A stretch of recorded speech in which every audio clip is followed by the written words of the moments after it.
Welcome back to Guitar Solo Dojo. Jason Moore here.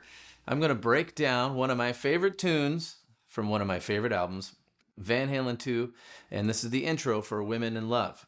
There's a lot to this, a lot of trickery that goes on to make it sound cool. It involves a lot of tap harmonics and delays and stuff like that. And then sometimes, like a lot of riffs, it's not so much about what he does, and then also about what he doesn't do. And our ears kind of fill in the blanks with delays and things like that, and assumed notes, but maybe might not be there. Anyway, so let's start. Let's get into it. So the basic idea is using these tap harmonics. We'll go over that really quick in case you've never done it, which you probably have if you have played some Eddie Van Halen stuff. The idea is I can get a harmonic sound by just say getting a harmonic at the 12th fret. I can move my finger, my right hand, and touch that 12th fret as if I was going to do a harmonic, and then pick and still get a harmonic. So I can get the harmonic sound a couple different ways. Another way I can do that is with the tap harmonic.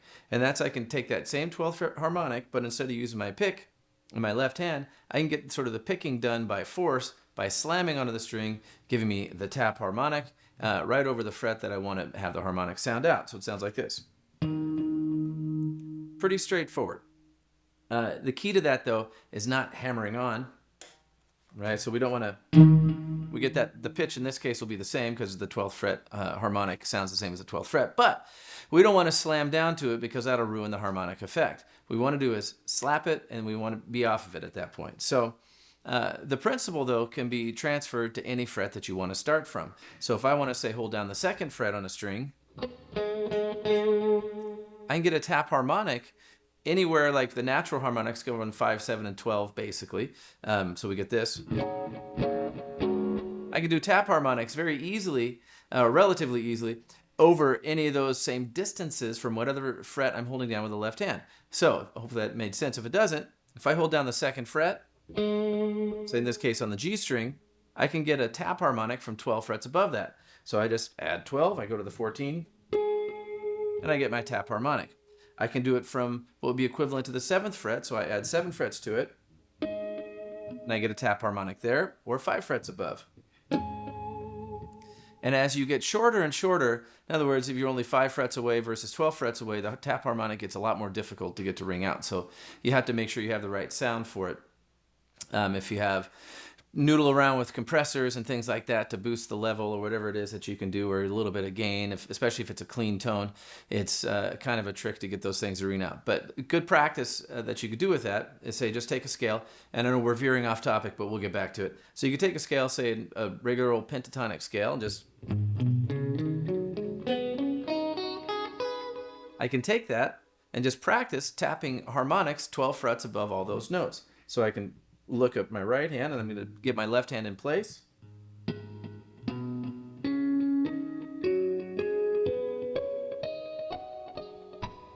And just the idea of practicing moving that right hand while playing a scale or doing whatever, and just making it more musical. Anyway, lots of different ways you can practice this, but this Women in Love intro is also a good way to practice it because it's really, really intense version of what's going on here. The basic idea of what's happening in the intro riff is just this chord progression, E to a B to a D to an A. And that's the basic idea. And the essential melody line is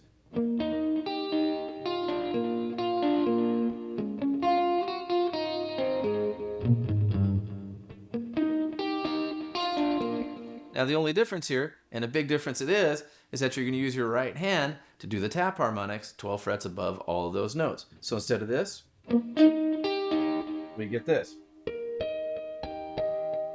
Okay, it's tricky to get them to ring out.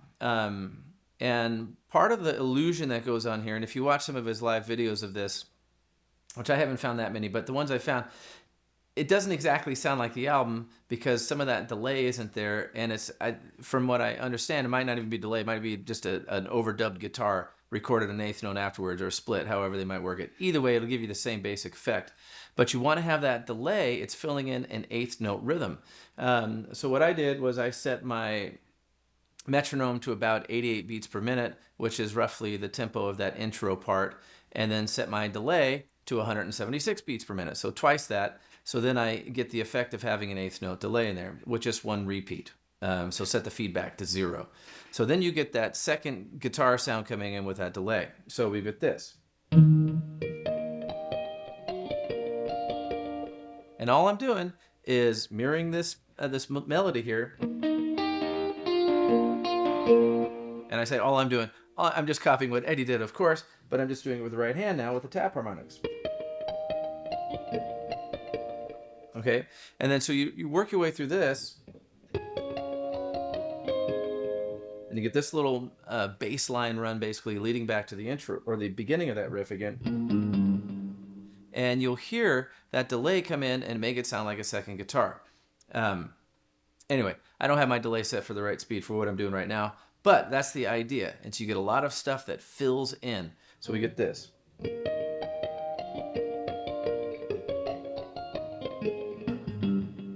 And for me, it always felt like, we go back to that note, but I always felt like there was another note between where I always wanted to hit that note, but it's actually not there, the F sharp. So you just skip that and just jump right back into the open E, and you're back at the beginning of the riff again.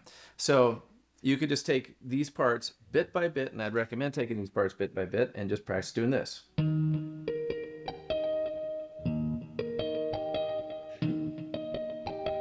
Over and over and over again until you get that. And then when you get it, then you can move on to this one. This takes a little bit of a learning curve to get past moving that right hand and keeping track where your left hand is. Left hand should be pretty basic. As long as you're not thinking too hard, you probably won't mess that up. Then we get into the little arpeggiation part, which has even more harmonics in it. Not tap harmonics this time, just natural harmonics. But they're kind of hard to get to ring out if you don't have your amp set up the right way. So once again, it's a fairly clean tone. You can use maybe a little gain to heat up the signal to make those harmonics ring out a little bit. But this is a pretty straightforward little riff here. We have this. We get this harmonic right here, okay? So then we move down to this, which amounts to basically an A chord over a C sharp. Trying to get those to ring out could be challenging. So a couple different ways you can try this. Start with your first and second fingers on this first chord. Then you can keep that fingering as you go down to here. That makes it a little bit easier for the pinky to reach those notes. And the reason I'm leaving these fingers here is because just watching the videos, he just leaves his fingers in place. But you could take the note holding, or the finger holding down the A string off and just go. That makes it a little bit easier. It takes away this notes, sustain, but that's okay. If you can't, it's better to get the harmonic to sound out. And same thing here. You can just take that third finger off.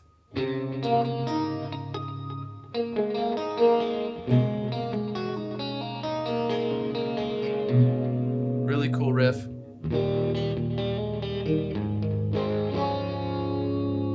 We're just going from this, at the end of this just goes from an E sus to an A to it's like an A over D, which is a lot like little 316 from later on in his playing. So anyway, so that about recaps the intro. And if you want more of that song, I'm happy to do more of it because I love that tune. And I can play the rest of the tune and maybe put up a video for that if you want some help with it. In the meantime, work on your tap harmonics. Have fun. It's a little bit tricky. Hope you make it sound good.